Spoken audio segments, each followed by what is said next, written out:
শেষ বলে বাউন্ডারি, রোমাঞ্চকর এক মুহূর্ত।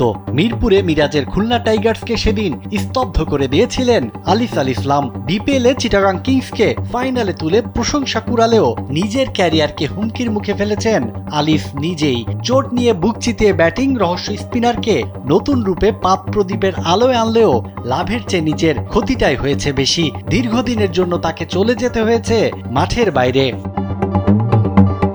স্ক্র্যাচে ভর দিয়ে নিয়ম করে রুটিন চেকআপের জন্য মিরপুরের বিসিবি একাডেমি ভবনে আসছেন, প্রায়ই করছেন জিমও। যখন ব্যাট বল নিয়ে ব্যস্ত থাকার কথা তখন লড়াই করছেন হাঁটুর ইনজুরির সঙ্গে। অস্ত্রোপচার হওয়ায় পুরোপুরি ফিট হতে লাগবে লম্বা সময়। বিপিএল এর গত আসরে চোট পাওয়া আলিস পাখির চোখ করছেন আগামী বিপিএল কে। যদিও কাজটা মোটেও সহজ নয়। চিকিৎসকরা জানিয়েছেন এ ধরনের ইনজুরিতে ফিরতে সময় লাগে অন্তত 6 মাস।